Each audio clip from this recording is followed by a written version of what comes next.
السلام عليكم ورحمة الله وبركاته. إن الحمد لله نحمده ونستعينه ونستغفر ونعوذ بالله من شرور أنفسنا وسيئات أعمالنا. من يهده الله فلا مضل له ومن يضلله فلا هادي له، وأشهد أن لا إله إلا الله وحده لا شريك له، وأشهد أن محمدا عبده ورسوله. أما بعد، رب اشرح لي صدري ويسر لي أمري واحلل عقدة من لساني يفقه قولي. رب زدني علما. اللهم إني أسألك علما نافعا ورزقا طيبا وعملا متقبلا. সম্মানিত আজকের ক্লাসে উপস্থিত সুপ্রিয় ভাই সকল ও সম্মানিতা বোন, আল্লাহ তাবারক ওয়া তাআলার অশেষ দয়ায় আজকে শেখুল ইসলাম ইবনে তাইমিয়া রাহিমাহুল্লাহ যে অন্যতম বই আকিদায় আল আকিদাতুল ওয়াসিতিয়া, যে বইয়ের ধারাবাহিকতার সাথে ক্লাস চলে আসছে, সে বইয়েরই পূর্বের নেই আজকে আমরা প্রায় 48তম ক্লাসে উপস্থিত হয়েছি, যেটা আল্লাহ তাআলার কৃপা, তার দয়া, তার তৌফিক। তারপর আমাদের সকলের প্রাণপ্রিয় নবী করিম মুহাম্মদ মুস্তাফা সাল্লাল্লাহু আলাইহি ওয়াসাল্লাম, উনার উপর অসংখ্য শান্তি ধারা বর্ষিত হোক। আল্লাহুম্মা সাল্লি আলাইহি, আল্লাহুম্মা বারিক আলাইহি। আমাদের আজকে বিষয় শুরু হবে যে ঈমান নিয়ে লেখক রাহিমাহুল্লাহ ঈমান সম্পর্কে এখান থেকে ঈমান সম্পর্কে তিনি বলেন যে ফাসল মানে একটি অধ্যায়, ومن أصول أهل السنة والجماعة أن الدين والإيمان قول وعمل। আহলুস সুন্নাহ ওয়াল জামাতের মৌলিক নীতিমালার মধ্যে এটা রয়েছে যে দিন আর ঈমান কওল কথা ও আমলকে বলা হয়। দিন, ঈমান, কথা ও আমলকে বলা হয়। দিন মানে কি? দিন মানে একটা হচ্ছে যে যা দ্বারা মানুষ দিন বানায়, ধর্ম অবলম্বন করে, অথবা যা দ্বারা আমল করে। মানে দিনকে বলা হয়, আমলকে বলা হয়। আর কখনো দিনের অর্থ আছে জাজার দিন, প্রতিদান। যেমন আমরা বলি সূরাতুল ফাতিহা, আল্লাহ তাআলা কি বলেন? মালিক ইয়াউমিদ্দিন, তিনি কিয়ামত দিবসের বিচার, তিনি মালিক ইয়াউমিদ্দিন, জাজার দিনের তিনি মালিক,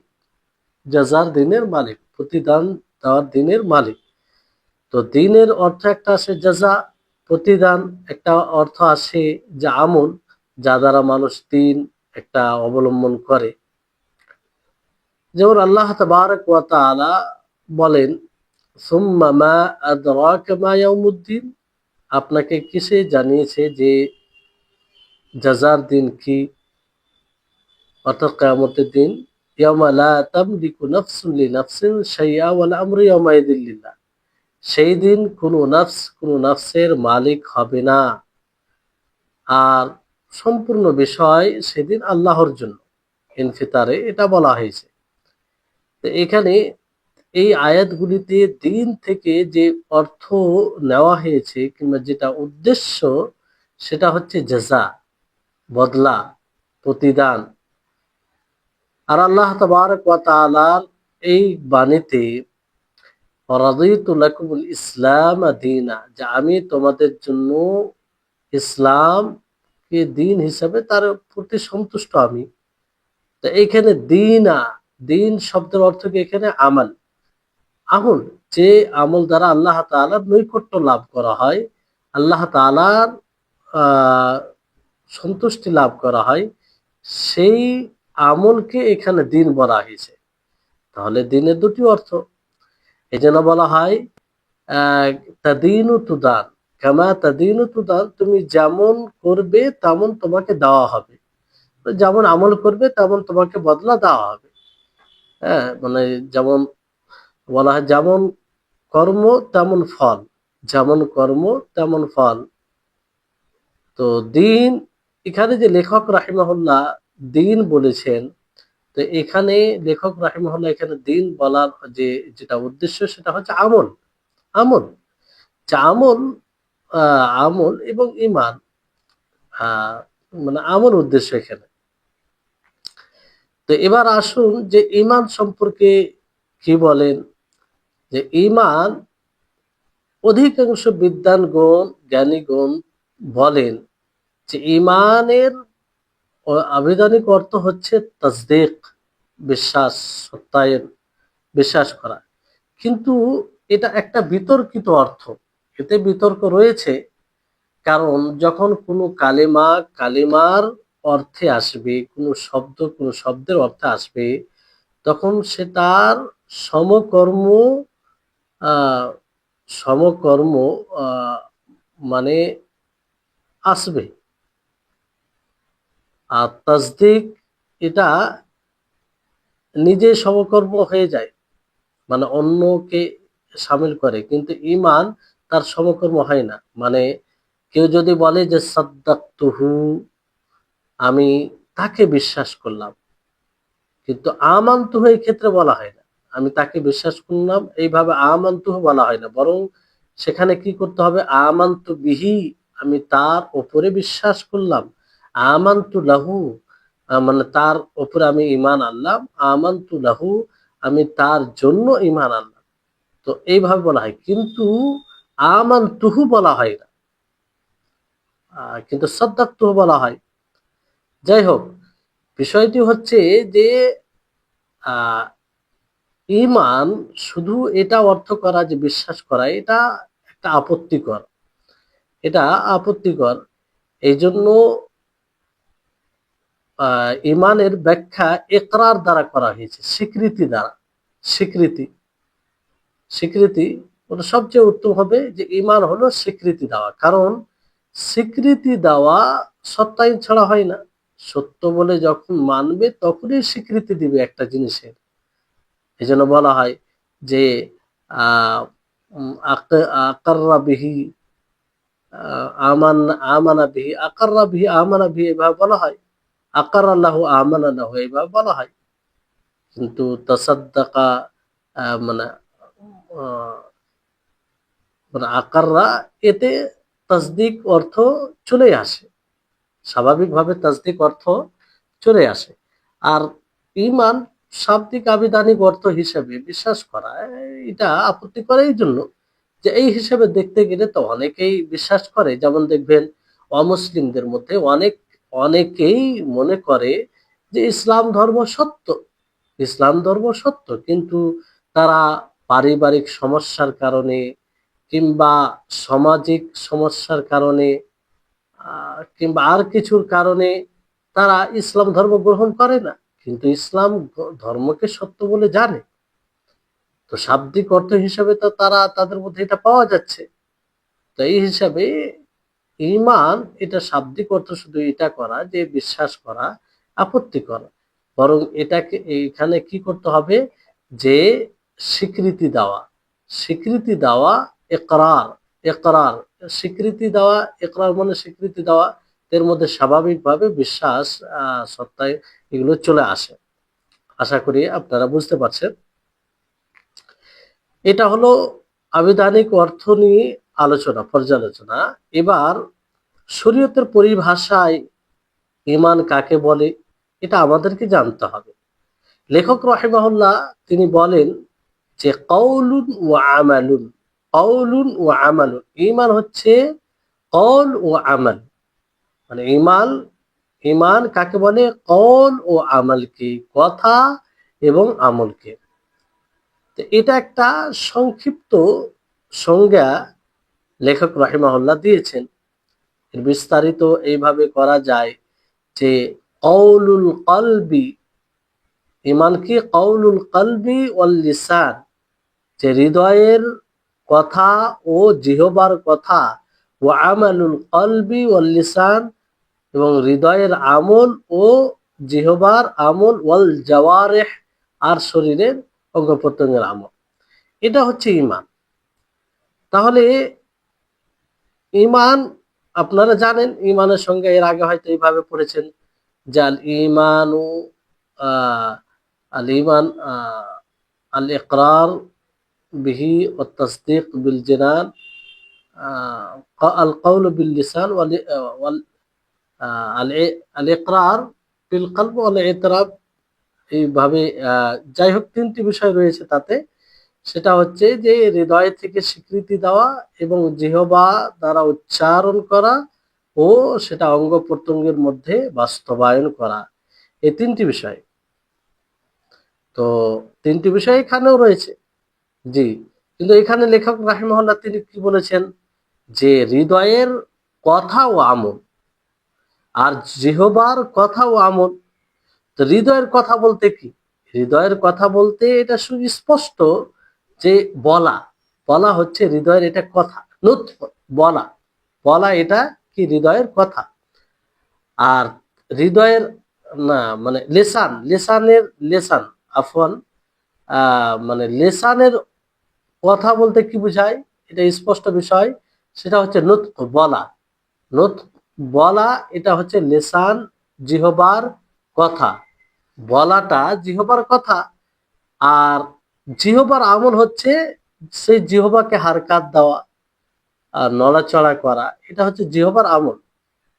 জিহ্বার যখন আমল বলা হবে তখন সেটা বলা নয়, বরং জিহ্বার নড়াচড়া করা, তার অ্যাক্টিভিটি, এটাকে বলা হয়।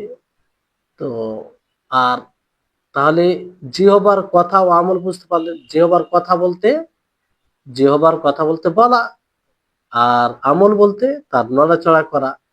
আর হৃদয়ের কথা বলতে কি? হৃদয়ের কথা বলতে যে সেটাকে মেনে নেওয়া, তার সত্যায়ন করা, এটা হচ্ছে হৃদয়ের কথা। আর হৃদয়ের আমল কি? হৃদয়ের আমল হচ্ছে যে হৃদয়ের কে অ্যাক্টিভ করা, হৃদয়ের ইচ্ছা সংকল্প করা, যেমন আমলে ইখলাস, এক নিষ্ঠতার সাথে আল্লাহ তাআলার জন্য ইবাদত করা, এই যে ইখলাস, এটা কি হৃদয়ের আমল? হৃদয়ের আমল। আল্লাহর প্রতি ভরসা, হ্যাঁ, তারপরে আশা, ভয় করা, হ্যাঁ, এগুলো কি? এগুলো হৃদয়ের আমল।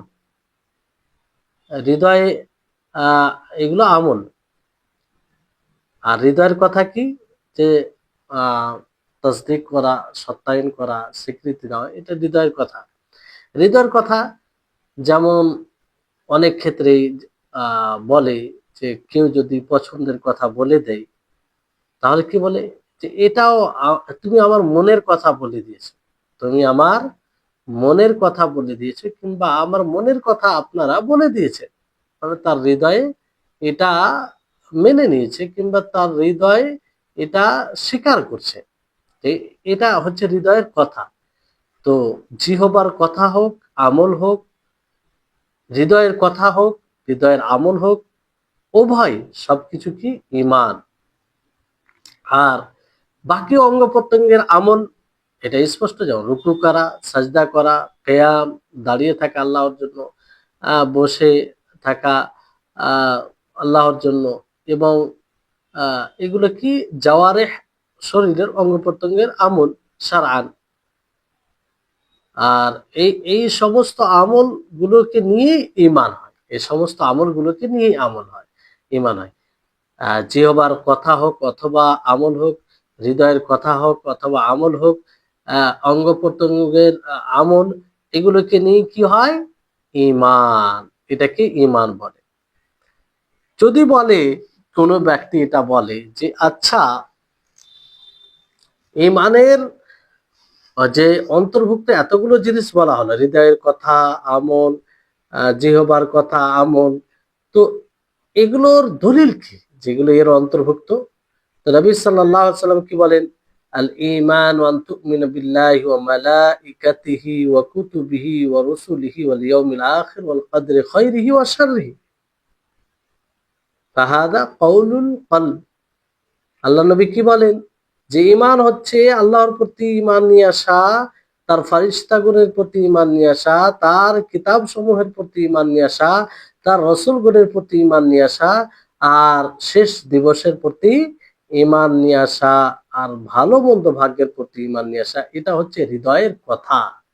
হৃদয়ের কথা, তাহলে হৃদয়ের কথা হলে এটা ঈমানের অন্তর্ভুক্ত, আল্লাহ নবী নিজেই বলেছেন। আর হৃদয়ের আমল, জিহবার আমল আর অঙ্গ প্রত্যঙ্গের আমল, সেটাও ঈমান। কি এর দলিল কি? নবী সাল্লাল্লাহু আলাইহি সাল্লাম কি বলেন? আল ঈমানু বিদউ ওয়া সাবউনা শু'বা, যে ঈমান তার 70টি শাখা। আ'লাহা, সর্বোচ্চ শাখা হচ্ছে কওলু লা ইলাহা ইল্লাল্লাহ, লা ইলাহা ইল্লাল্লাহ বলা, ওয়া আদনাহা ইমাতাতুল আযা আযা আনিত তারিক, আর সর্বনিম্ন হচ্ছে রাস্তা থেকে কষ্টদায়ক জিনিস সরিয়ে দেওয়া। ওয়াল হায়াউ শু'বাতুম মিনাল ঈমান, এবং লজ্জা শরম এটা ঈমানের শাখা, ঈমানের অংশ। তো এগুলো থেকে কি স্পষ্ট হয় যে হৃদয়ের আমল, জিহবার আমল, অঙ্গ প্রত্যঙ্গের আমল, এগুলো ঈমান। আল্লাহ নবী নিজে বলছেন ঈমানের 70টি শাখা। তো কওলু লা ইলাহা ইল্লাল্লাহ, এটা দেখেন, এটা জিহবার কওল, জিহবার কওল। হ্যাঁ, ইমাতাতুল আযা আনিত তারিক, এটা কি জাওয়ারিহের আমল, অঙ্গ, শরীরের অঙ্গ। আর ওয়াল হায়া ও শু'বাতুম মিনাল ঈমান, যে ঈমানের অংশ হায়া, লজ্জা। হায়া, লজ্জা, এটা হৃদয়ের কি আমল, হৃদয়ের আমল। তো এগুলো সবকে ঈমান বলেছেন আল্লাহ নবী মুহাম্মদ সাল্লাল্লাহু আলাইহি ওয়াসাল্লাম। হায়া হচ্ছে হৃদয়ের আমল। জি। তো এখান থেকে স্পষ্ট হয় এই আয়াত, উপরোক্ত দলিল থেকে, দুই হাদিসের দলিল থেকে, যে দুই হাদিস থেকে, এই সব ঈমানের অন্তর্ভুক্ত, ঈমানের শারআন, শরীয়ত অনুযায়ী ঈমানের অন্তর্ভুক্ত আমল। আমল এবং কথা, সেটা জিহবার আমল হোক, কথা হোক, হৃদয়ের কথা হোক, আমল হোক, জাওয়ারিহ শরীরের অঙ্গ প্রত্যঙ্গ। জি। তো এটা থেকে প্রতীয়মান হয়, যেমন আল্লাহ তাবারক ওয়া তাআলা কি বলেন? আমলকে ঈমান বলেছেন। জি, আমলকে ঈমান বলেছেন আল্লাহ তাবারক ওয়া তাআলা। আল্লাহ তাআলা কি বলেন? ওয়ামা কানা আল্লাহু লিইউযিআ ঈমানাকুম, আল্লাহ তাআলার কি হয়েছে যে তাদের ঈমানকে নষ্ট করবে? আল্লাহ তাআলা। মুফাসসিরিনগণ, ব্যাখ্যাকারীগণ কি বলেন? যে লিইউযিআ ঈমানাকুম এই সালাতাকুম ইলা বাইতুল মাকদিস। এখানে ঈমানাকুম বলেছেন আল্লাহ তাআলা, এই ঈমানাকুম বলতে কি? তোমাদের ঈমান, তথা মানে ঈমান, তোমাদের ঈমান বলতে তোমাদের নামাজ বাইতুল মাকদিসের দিকে, বাইতুল মাকদিসকে মুখ, মানে তার তার দিকে কিবলা, তাকে কিবলা বানিয়ে যেসব সালাত আদায় করেছো তোমরা, সেই সালাতগুলো আল্লাহ তাআলা বরবাদ করে দিবেন, নষ্ট করে দিবেন। আসলে এই আয়াতের যে মানে আয়াত নাজিল হয়েছে কেন? কেন মানে যখন কিবলা পরিবর্তন হয়, বাইতুল মাকদিস থেকে কাবা হয়ে যায়, তার পূর্বে বাইতুল মাকদিসের দিকে মুখ করে নামাজ হয়েছে, পড়েছেন। তো যখন পরিবর্তন হয়, মক্কার কাফির ও মুশরিকরা তারা কি বলতে আরম্ভ করলো? দেখো দেখো, এরা এতদিন বাইতুল মাকদিসের দিকে মুখ করে নামাজ পড়েছে, সব বরবাদ হয়ে গেল, নষ্ট হয়ে গেল, উপহাস করে তারা এরকম ভাবে বলতে লাগলো। তখন আল্লাহ তাআলা আয়াত নাজিল করে বললেন, ওয়ামা কানা আল্লাহু লিইউযিআ ঈমানাকুম, যে আল্লাহ তাআলা কি হয়েছে তোমাদের ঈমানকে নষ্ট করবে? অর্থাৎ তোমরা যে বাইতুল মাকদিসের দিকে তাকে কিবলা বানিয়ে তোমরা সালাত আদায় করেছে, এটা আল্লাহ তাআলা কেন নষ্ট করবেন? সেটাও তো আল্লাহর জন্য আদায় করা হয়েছে।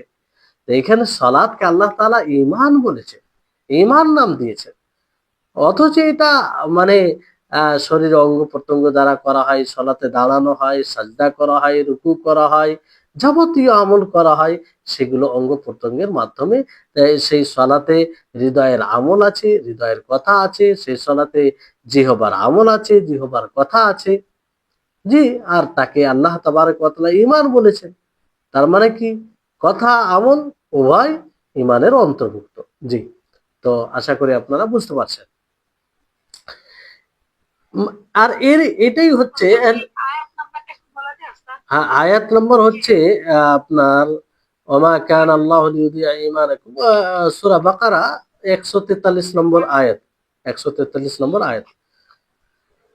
তো আহলুস সুন্নাহ ওয়াল জামাতের এটাই হচ্ছে মানে মানহাজ, মানে এটাই কথা বলেছেন।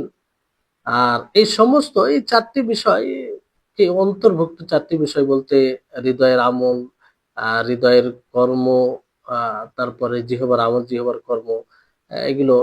তো এই ছাড়া ইমান পূর্ণ হয় না। সবগুলোই মানে ইমানে শামিল করতে হবে, মানে ইমান বলে জানতে হবে। কখনো কি হয়, কিছু আমল থেকে যদি মানুষ পিছিয়ে যায় তারপরে মুমিন হয়, কিন্তু তার ইমান সেই অনুযায়ী আহ মানে হ্রাস পায়, ইমান কমে যায়। যতটা সে আমলে মানে আমল ত্রুটি হয়, ততটাই তার ইমানে ঘাটতি হয়। কিন্তু এই বিষয়, এটা হচ্ছে আহলুস সুন্নাহ ওয়াল জামাতের আকীদা, আহলুস সুন্নাহ ওয়াল জামাতের মানহাজ। কিন্তু এই আহলুস সুন্নাহ ওয়াল জামাতের বিরোধিতা করেছে এই বিষয়ে দুই বিদআতি পথভ্রষ্ট দল। দুই বিদআতি পথভ্রষ্ট দল কি? একটা হচ্ছে মুরজিয়া, আর আরেকটা হচ্ছে খাওয়ারিজ ও মুতাজিলা। মুরজিয়া কি? তারা বলে যে ঈমান হলো শুধু হৃদয় থেকে স্বীকৃতি দেওয়া, হৃদয় থেকে মেনে নেওয়া, আহ এটাই ঈমান, এটাই যথেষ্ট। আর এছাড়া যা আছে সেটা ঈমান নয়। হৃদয় থেকে কেউ যদি মেনে নিল যে আল্লাহ তাআলা আছে, আল্লাহ তাআলা এক, অদ্বিতীয়, যথেষ্ট। সে যাই আমল করুক না কেন, তার ঈমান একই রকম বিদ্যমান থাকবে। এটা কারা বলে? মুরজিয়া। এই জন্য তারা বলে, তাদের ধারণা অনুযায়ী, যে ঈমান বৃদ্ধিও পায় না, ঈমান হ্রাসও হয় না, ঈমান একই রকম থাকে তাদের নিকটে। কারণ তাদের নিকটে ঈমান হৃদয়ের স্বীকৃতির নাম, মানুষ তাতে বরাবর। এই জন্য কোনো ব্যক্তি, কোনো মানুষ যদি আল্লাহ তাবারক ওয়া তাআলা রাত ও দিন ইবাদত করে, রাত ও দিন ইবাদত করে, আর এক ব্যক্তি রাত ও দিন গুনাহ করে, পাপ করে, আল্লাহ তাবারক ওয়া তাআলার অবাধ্যতা করে, আর সে মানে যতক্ষণ সে গুনাহ করতে থাকবে, গুনাহ করলেও সে দিন থেকে খারিজ হবে না, বের হবে না। আর দুজনের ঈমান তাদের নিকট বরাবর। মানে তারা কি বলে? হৃদয়ের স্বীকৃতি নাম। একজন যে গুনাহ করে, পাপ করে, সেও স্বীকৃতি দেয় হৃদয় থেকে যে আল্লাহ তাআলা এক, আল্লাহ তাআলার উপরে ঈমান আনে। আর যে একজন ইবাদত করে, সেও মানে। তো হৃদয়ের স্বীকৃতি উভয় মানুষের মধ্যে রয়েছে, ফলে দুজনের ঈমান একই। দেখছেন, আকীদা ভুল হলে কত বড় ভুল হয়, কত বড় ভুল হয়, যে ঈমানের ভিত্তিতে সবকিছু হবে। এজন্য যদি আপনি দেখেন যে একজন ব্যক্তি ব্যভিচার করে, চুরি করে, মদ্যপান করে, অন্যের উপরে জুলুম অন্যায় করে, আর একজন ব্যক্তি আল্লাহ তাআলার পরহেজগার বান্দা, আল্লাহ তাআলার তাকওয়া অবলম্বন করে, আর চুরি, ব্যভিচার, মদ্যপান, অন্যের উপরে জুলুম, এই সমস্ত অন্যায় থেকে, পাপ থেকে বিরত থাকে, তারপরেও মুরজিয়ার নিকটে ইমানের দিক দিয়ে কি বরাবর হবে, উভয় বরাবর হবে, যেটা বলা হলো আপনাদেরকে। আর দুজনের মধ্যে কাউকে আযাব দেওয়া হবে না, কাউকে আযাব দেওয়া হবে না, কারণ তাদের নিকটে আমল ইমানের অন্তর্ভুক্ত নয়, আমল ইমানের অংশ নয়। তার মানে একজন গুনাহ করলো, পাপ করলো, জিনা করলো, ব্যভিচার করলো, অন্যের উপরে জুলুম করলো, আর একজন এগুলো কিছুই করলো না, দুজনে বরাবর, দুজনকে আযাব দেওয়া হবে। কেন? আমল তো তাদের নিকটে ইমানের অন্তর্ভুক্ত নয়। তাই হচ্ছে বিষয়। তাহলে এতগুলো আমল আল্লাহ তাবারক ওয়া তাআলা উদ্বুদ্ধ করেছেন, সালাত পড়ো, যাকাত দাও, হজ করো, হ্যাঁ, তারপরে বাকি নবী করিম মুহাম্মদ সাল্লাল্লাহু আলাইহি ওয়াসাল্লাম এতগুলো মানুষকে সৎভাবে, তাহলে কি এগুলো অনর্থক হয়ে যাবে? অনর্থক, তার কোনো অর্থই দাঁড়ায় না। কি ভয়ঙ্কর একটা আকীদা না? কি ভয়ঙ্কর একটা আকীদা, যার কারণে এর বাতিল বিষয় অনেক কিছুই চলে আসে। আল্লাহ তাআলা কেন নামাজ পড়তে বলেছেন যদি আমলের কোনো গুরুত্বই না থাকে, ঈমানের অংশই না থাকে? জি। দ্বিতীয় দল, পথভ্রষ্ট দল হচ্ছে খাওয়ারিজ ও মুতাজিলা। খাওয়ারিজ ও মুতাজিলা এরা কি বলে? এরা বলে যে আমল ইমানের অন্তর্ভুক্ত, তাদের বিপরীত, তাদের বিপরীত। কিন্তু তারা কি বলে যে এটা ইমানে, ইমানকে অব্যাহত রাখতে ইমানের বিদ্যমানে আমল থাকা শর্ত, আমল থাকা শর্ত। ফলে যদি কোনো ব্যক্তি কাবিরা গুনাহ করে নেই, বড় গুনাহ করে নেই, তাহলে সে ইমান থেকে বের হয়ে যায়, তথা তারা বলে যে সে কাফের হয়ে যায়। কিন্তু এখানে পার্থক্য আছে। খাওয়ারিজ তারা বলে যে সে কাফের। একজনকে কাবিরা গুনাহ, যেমন ধরেন একজন নামাজ পড়ছে, হজ করেছে, যাকাত দিচ্ছে, সবকিছু করছে, কিন্তু কিন্তু ধরেন কারো চুরি করে নিল, চুরি করে নিল, তাহলে সে কি কাফের হয়ে গেল, ব্যভিচার হয়ে গেল তার দ্বারা। তো সে কাফের তাদের নিকটে, কারণ এটা কাবিরা গুনাহ, এটা বড় গুনাহ। কারণ তারা ধারণা রাখে যে না, সব আমল মানে গুনাহ থেকে দূরে থাকতো, গুনাহ করলে ইমান শেষ, গুনাহ করলে, যতক্ষণ গুনাহ থেকে মুক্ত ততক্ষণ তার ইমান আছে। এরা বলে, খাওয়ারিজরা বলে কাফের হয়ে যাবে। মুতাজিলা কি বলে? মুতাজিলা বলে যে না, তারা কাফিরও হবে না, মুমিনও হবে না, বরং দুই কাফির ও মুমিনের মাঝামাঝি তারা কোনো স্থানে থাকবে। এই জন্য তারা বলে যে আমরা তাকে মুমিনও বলবো না, আমরা তাকে কাফিরও বলবো না, আমরা বলবো যে সে ইমান থেকে বের হয়ে গেছে, আর কুফরে প্রবেশ করেনি। কুফর ও ইমানের মাঝামাঝিতে তারা রয়েছে। এই হচ্ছে তাদের ইমান বিষয়ে কথা। দুটোই পথভ্রষ্ট দল, এরাই স্পষ্ট, আপনারাই এর খণ্ডন করতে পারবেন। তো এই হচ্ছে বিষয়। তারপরে লেখক রাহিমাহুল্লাহ তিনি কি বলেন? ওয়া আন্নাল ঈমানা ইয়াজিদু বিত্তাআহ ওয়া ইয়ানকুসু বিল মাসিয়াহ, যে ঈমান অনুসরণ দ্বারা, ইতাআত দ্বারা বৃদ্ধি পায়, আর মাসিয়াত গুনাহ দ্বারা হ্রাস পায়। এটা গুরুত্বপূর্ণ। ঈমানের সঙ্গে যে তিনটি বিষয় আপনাদেরকে বললাম, হৃদয় থেকে স্বীকৃতি, তারপরে আপনার আহ হৃদয় থেকে স্বীকৃতি, জিহ্বা দ্বারা সেটা স্বীকার করা, আর বাস্তবায়ন করা শরীরের অঙ্গ প্রত্যঙ্গের মাধ্যমে, তিনটি বিষয়। আর ইতাআত করলে, ভালো কাজ করলে ঈমান বৃদ্ধি পায়, গুনাহ করলে ঈমান হ্রাস পায়। এই পাঁচটি বিষয় ঈমানে, ঈমান যখনই আসবে ঈমানের কথা, তখন এই পাঁচটি বিষয়কে মাথায় রাখতে হবে। তো ঈমান, এই ফলে যেহেতু আমল ঈমান অন্তর্ভুক্ত, এই জন্য ঈমান বৃদ্ধি পাবে, ঈমান কমবে যদি কেউ ভালো আমল বেশি বেশি করে করে, তাহলে তার ঈমান অতটাই পাওয়ারফুল হবে, অতটাই ঈমান তার শক্তিশালী হবে। আর কেউ যদি গুনাহ করে, পাপ করে, আল্লাহ তাআলা অবাধ্যতা করে, ততটাই তার ঈমান দুর্বল হবে। ঈমান কি হবে? দুর্বল হবে। এই জন্য এর থেকে দলিল দেওয়া হয়েছে কিতাব ও সুন্নাতের দলিল দ্বারা, যে আল্লাহ তাআলা কিতাব থেকে দলিল দেওয়া হয়েছে কি, যে ঈমান বৃদ্ধি পায়। এর দলিল কি? অবশ্যই দলিলগুলো আপনারা মনে রাখবেন, এক একটা দলিল মনে রাখা উচিত, যেহেতু আপনারা বিশেষভাবে ক্লাস করছেন। তো একটা বাড়তি জ্ঞান থাকা উচিত। আল্লাহ তাবারক ওয়া তাআলা কি বলেন সূরা তওবার 124 নম্বর আয়াতে?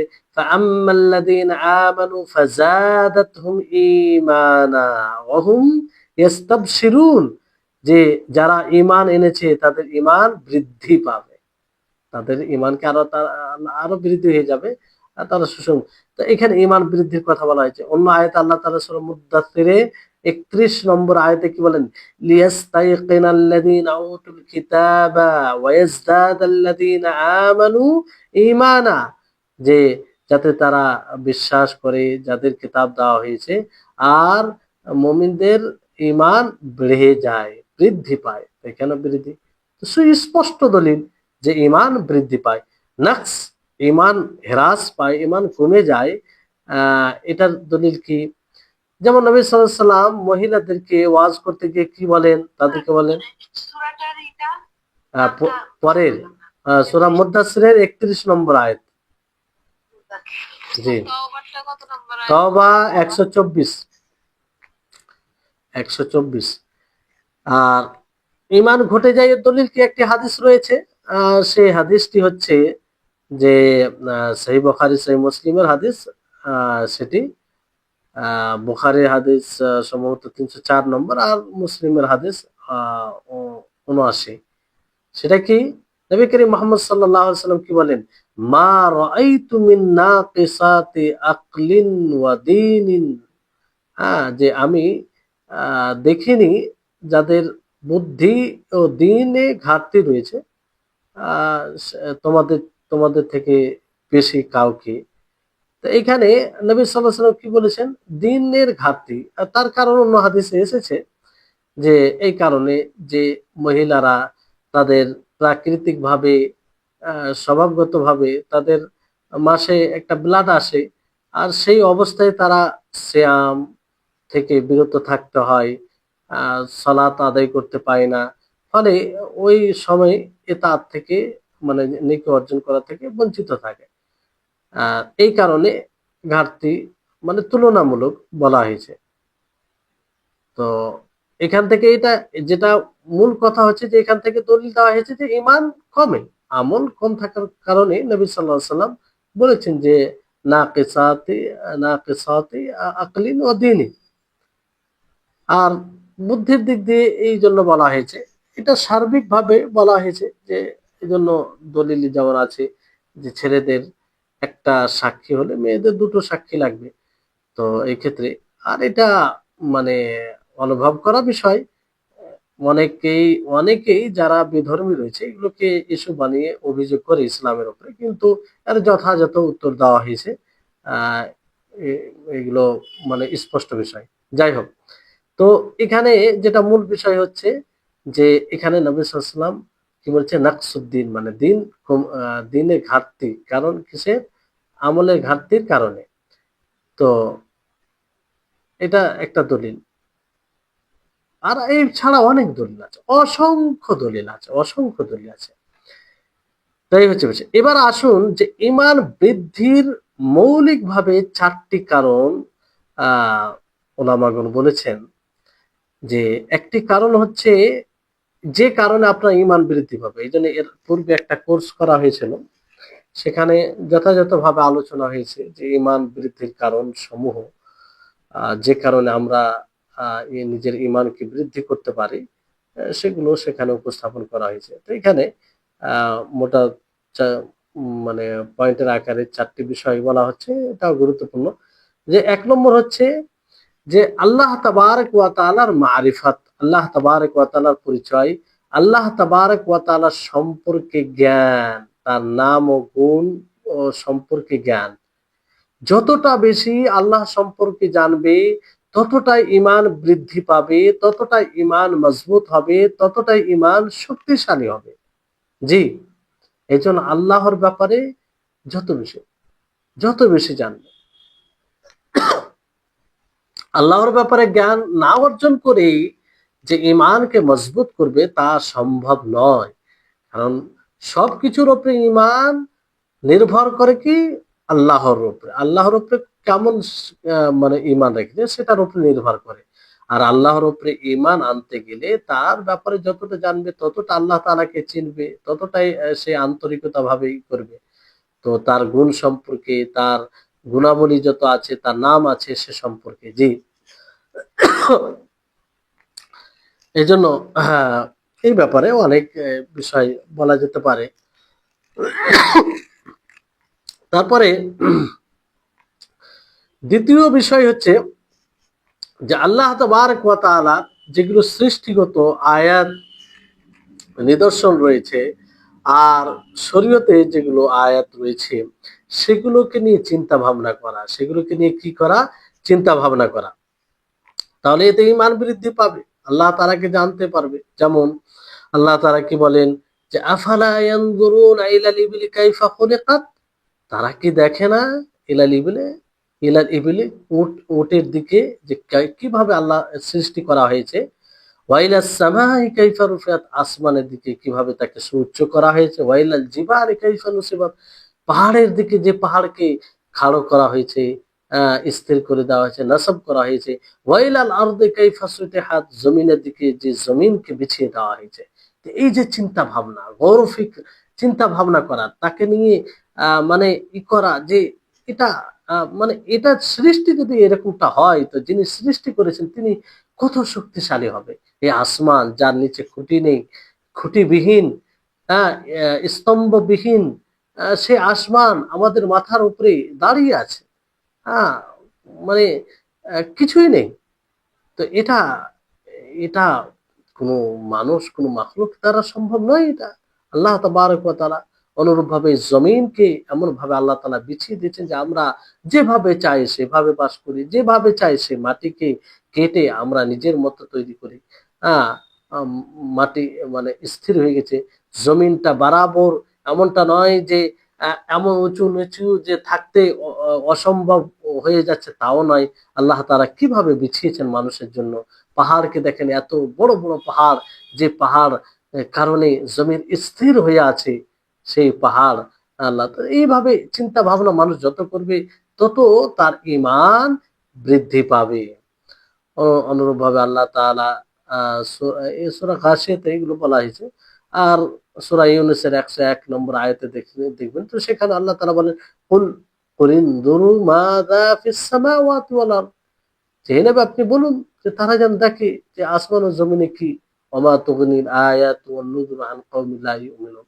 তো এই আয়াত এখানেও দেখার কথা বলেছে।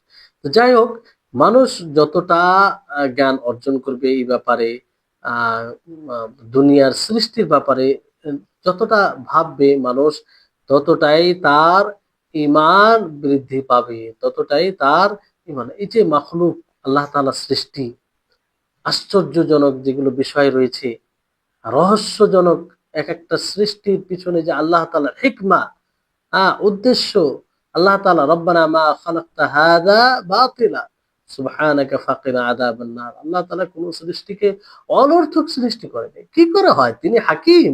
তিনি অনর্থক কি করে সৃষ্টি করতে পারে? আমরা আমরা আমাদের দ্বারাতে অনেক কথা অনর্থক হয়, অনেক কর্ম অনর্থক হয়। আল্লাহ তাবারক ওয়া তাআলা তিনি তো হাকিম।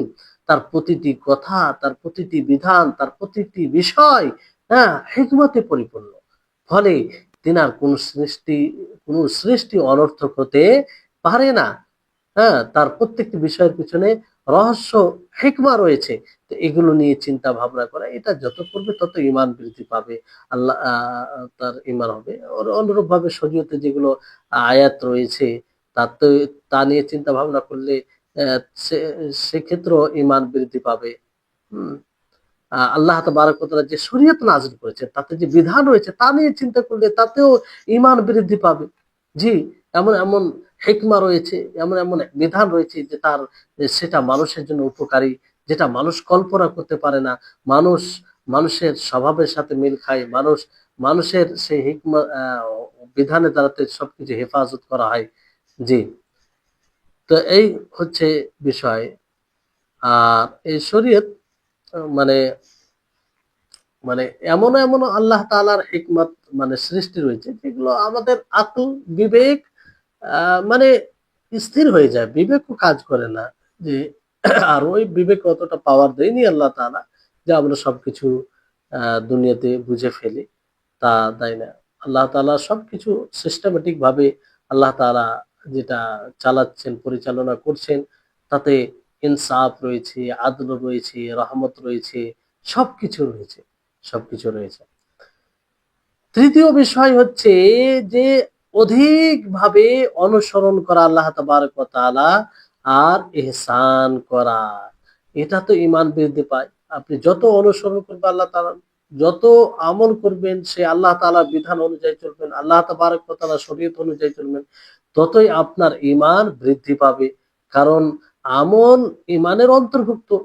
আর যখন আমল ঈমানের অন্তর্ভুক্ত হবে তো আ স্বাভাবিক বিষয় এটা যে আমল করতে গেলে ঈমান বৃদ্ধি পাবে।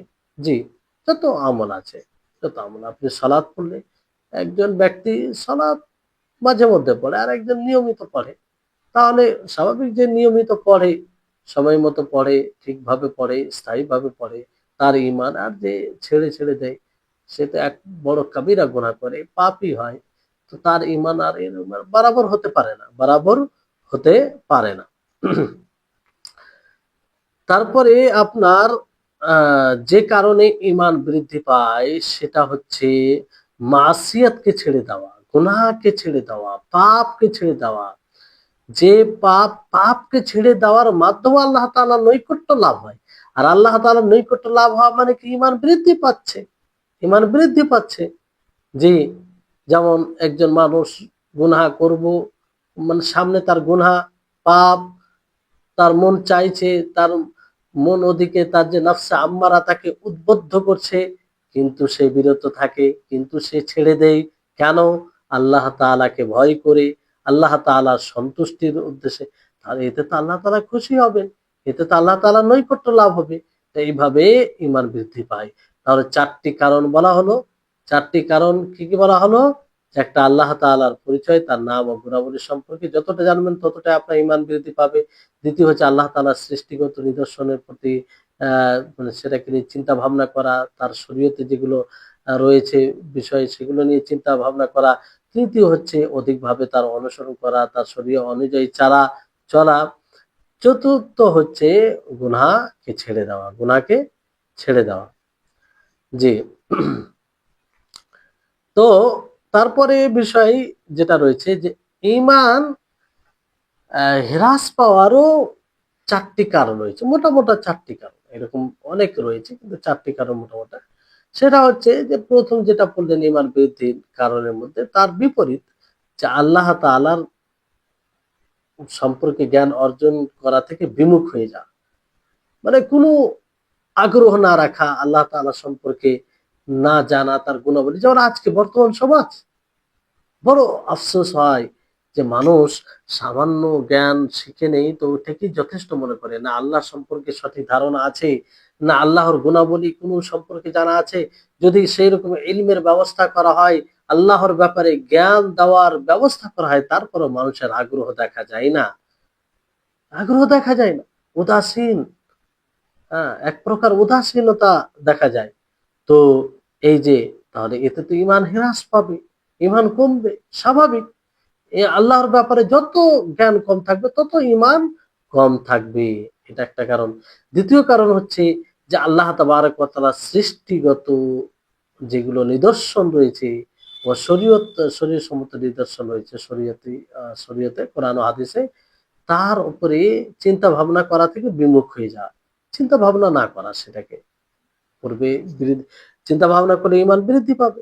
আর না করলে বিমুখ হয়ে যাওয়া, এটাকে গুরুত্বই না দেওয়া, এতে ঈমান হ্রাস পাবে। ফলে মানুষ কি হবে? যদি না মানে না করে, গুরুত্ব না দেয়, এতে গাফিল হয়ে যাবে, হৃদয় সব কঠোর হয়ে যাবে, হৃদয় কঠোর হয়ে যাবে। তৃতীয় হচ্ছে যে আমল কম করা। আমল যদি কম করেন তাহলে ঈমান, এই যে মানুষ বলে না যে আমি নামাজ পড়ি না তো কি আছে, আমার ঈমান ঠিক আছে, এগুলো জাহিলের কথা, এগুলো শয়তানি বাক্য একটা। একদম ইলমের বেসিক ধারণা রাখে না ওই সব মানুষদের এগুলো বাক্য। হ্যাঁ, আল্লাহ তাদেরকে হেদায়েত দান করুন।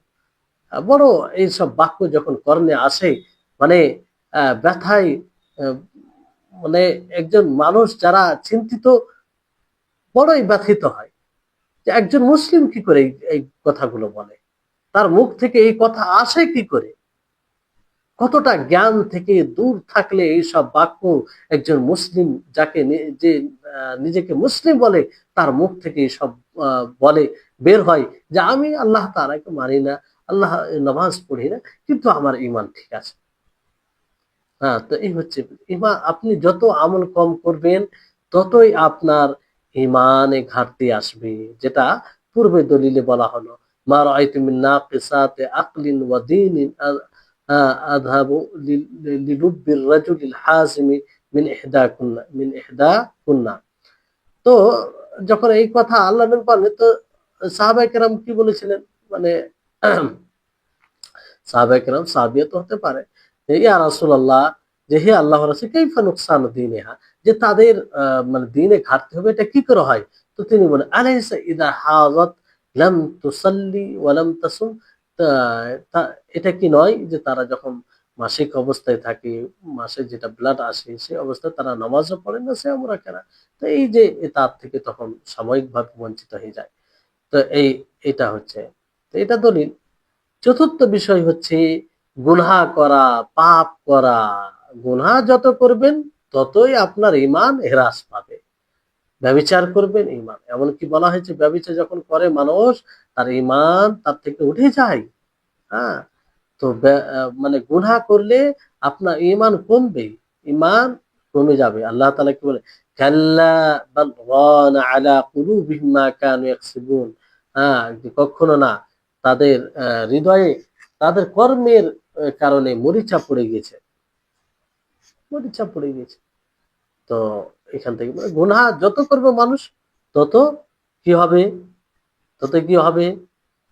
ততই তার ঈমান হ্রাস পাবে, তার ঈমান কমে যাবে, তার ঈমান কি হবে? কমে যাবে। জি। কিন্তু এই বিষয়ে উম ঈমান বাড়তে, ঈমান বৃদ্ধি ও ঈমান ঘটে যাওয়ার ব্যাপারে আ ২ দল বিরোধিতা করেছে। যেটা পূর্বে আপনারা নাম শুনেছেন। সেটা হচ্ছে, একটা হচ্ছে মুরজিয়া, আর একটা হচ্ছে খাওয়ারিজ ও মু'তাজিলা। মুরজিয়ারা কি বলে যে ঈমান না বাড়ে না কমে। কারণ তাদের নিকটে ঈমান হচ্ছে হৃদয়ের স্বীকৃতি নাম। আমল ঈমানের অন্তর্ভুক্ত নয় তাদের নিকটে। আমল ঈমানের অন্তর্ভুক্ত হলে তো ঈমান বাড়বে কমবে। যদি আমল ঈমানের অন্তর্ভুক্তই না হয় তাহলে কিভাবে ঈমান বাড়বে? আ ঈমান হচ্ছে তাদের নিকটে হৃদয়ের স্বীকৃতি। যদিও এটা তাদের ধারণা যে স্বীকৃতির নাম, ফলে এটা বা ঘটবে নাও বাড়বে না। এটা ভুল একটা ধারণা। মানে তারা যে বলে যে ইকরার স্বীকৃতি করলেই ঈমান হয়ে যায়, আর এটাও কমে না বাড়ে না, এটাও ভুল। কিন্তু তাদের ধারণা যে ঈমান ঘটে নাও বাড়ে নাও। তো এদের খণ্ডন করা যায়। আ উলামাগণ এদের খণ্ডন কয়েক রকম ভাবে করেছেন। যে ১ নম্বর হচ্ছে যে আমলকে ঈমান থেকে বের করে দেয়, এটা সঠিক নয়। বরং আমল ঈমানের অন্তর্ভুক্ত। আর এর দলিল আপনারা পড়েছেন পূর্বে। এর দলিল আপনাদেরকে বলা হয়েছে। জি, ভালো করে দেখে নিবেন। আমল ঈমানের অন্তর্ভুক্ত। এগুলো যেন আপনাদের দলিলগুলো ঠোঁটস্থ থাকে, কিংবা একদম আ বুঝে যান, বুঝাতে পারেন। এতটা বুঝেন যে অন্যকে বুঝাতে পারেন। ২য় হচ্ছে যে ২য় খণ্ডন হচ্ছে যে আ তোমাদের কথা, মানে তাদের যে কথা, যে হৃদয় থেকে স্বীকৃতি করা। হৃদয় থেকে স্বীকৃতি করলে বাড়ার ও কমার বিষয় আসে না। এটা সঠিক নয়। মানে শুধু যদি স্বীকৃতি দিয়ে বলা হয় তারপরে তো কম বেশি হয়। অবশ্যই কম বেশি হয়। এইজন্য যদি সেটাই বলি যে হৃদয়ের স্বীকৃতির নাম শুধু ঈমান, তাহলে কি বলা যায় যে আমার ঈমান আবু বকর রাদিয়াল্লাহু তাআলা আনহুর মতো? আবু বকর রাদিয়াল্লাহু তাআলা আনহু যেভাবে হৃদয় থেকে মেনে নিয়েছিলেন, অন্য অন্য কেউ কি মেনেছিলেন? না। পরের যারা মুমিন তারা কি মেনেছে? না। তো এতেও কম বেশি হবে, এতেও তারতম্য হবে, এতেও তারতম্য। যদি এতে তারতম্য হয় তা আমল অন্তর্ভুক্ত হলে তো তারতম্য হবেই। জি। এই কেউ বলতে পারবে না যে আমার ঈমান আমি যেভাবে হৃদয় থেকে আল্লাহ তাআলাকে মেনে নিয়েছি, রাসূল রাসূলও সেভাবে মেনেছে। আমি রাসূলের মতো মেনেছি। এইভাবে কেউ বলতে পারবে না। কারণ রাসূলদের আল্লাহর প্রতি ঈমান তাদের ধারণা অনুযায়ী শুধু হৃদয় থেকে স্বীকৃতি দেয়। এটা দিক দিয়েও তো কেউ বলতে পারবে না যে আমি রাসূলদের মতো ঈমান এনেছি। মানে রাসূলদের উঁচু, সেটা মজবুত, আর তাতে কোনো থাকে না। আর সাধারণ মানুষ সাধারণ মানুষের মতো। জি। তাই হচ্ছে বিষয়। আ এইজন্য আ আমরা বলবো, কিংবা আমরা বলতে পারি যে হৃদয়ের স্বীকৃতির নাম যদি ঈমান হয় তাতেও কম বেশি হয়, তাতেও কম বেশি হয়। যেমন ধরেন যে একটা বিষয়ের কেউ খবর দিল, মানে ২ জন, ৩ জন, ৩ জন বলল। ওটার প্রতি যেমন হৃদয় বিশ্বাস করবে, আর আরেকটি বিষয়ে খবর দিল ২০ জন। তো কোনটার প্রতি বেশি, দুটোকে এক বলবো? দুটার উপরে যে বিশ্বাস হবে, তো দুটো প্রতি কি একই বিশ্বাস হবে, না ২০টা যেটা খবর দেবে সেটার প্রতি বেশি বিশ্বাস হবে? জি। তো এই হচ্ছে বিষয়। যেমন আল্লাহ তাবারক ওয়া তাআলা কি বলেন ইব্রাহিম আলাইহিস সালামের কথা, আল্লাহ তাআলা বলেন যে রব্বি আরিনি কাইফা তুহয়িল মাউতা ক্বালা আওয়ালাম তুমিন ক্বালা বালা ওয়ালাকিন লিয়াতমাইন্না কলবি। যে হে আমার রব, তুমি আমাকে দেখাও কেমন করে মৃত্যু জীবিত হয়। তখন আল্লাহ তাআলা কি বললেন, তুমি কি ঈমান আনোনি? তিনি বললেন, কেন না? কিন্তু আমার হৃদয়ে একটু আ মানে ইতমিনান হতে চাই, যাতে সরাসরি দেখে আরো যেন হয়ে যায়। ফলে কি যে ঈমান, এইখান থেকে স্পষ্ট যে ঈমান বাড়ে কমে। এজন্য ঈমান ওলামাগণ ইয়াকিন বিশ্বাসকে ৩ ভাগে বিভক্ত করেছেন। এটা হচ্ছে ইলমুল ইয়াকিন, আরেকটা হচ্ছে আইনুল ইয়াকিন, আর একটা হচ্ছে হাক্কুল ইয়াকিন। হাক্কুল ইয়াকিন। আর ৩ টাই আয়াতে বলা হয়েছে, যেমন কাল্লা লাউ তা'লামুনা ইলমাল ইয়াকিন লাতারাউন্নাল জাহিম সুম্মা লাতারাউন্নাহা আইনাল ইয়াকিন। তো এই হচ্ছে। আর সূরা তাকাসুরে কি বলা হয়েছে? ওয়া ইন্নাহু লাহাক্কুল ইয়াকিন, ওয়া ইন্নাহু লাহাক্কুল ইয়াকিন। জি। তো এই হচ্ছে বিষয়। তো ইনশাআল্লাহ এখান থেকে আগামী দার্সে আলোচনা হবে। দার্স লম্বা হয়ে যাচ্ছে। আল্লাহ তাবারক ওয়া তাআলার কাছে দোয়া করি, আল্লাহ যেন আমাদের সকলকে এসব বিষয় বুঝার তৌফিক দান করেন, আমাদের সকলে ইলমে বৃদ্ধি দান করেন, আমাদের সকলের মানে এই ইলম অর্জন করাকে কবুল করেন, সময় দেওয়াকে কবুল করেন। আল্লাহ তাআলা সার্বিকভাবে আমাদের তৌফিক দান করেন। ওয়া আখির দাওয়ানা আনিল হামদুলিল্লাহি রাব্বিল আলামিন। আসসালামু আলাইকুম ওয়া রাহমাতুল্লাহি ওয়া বারাকাতুহু।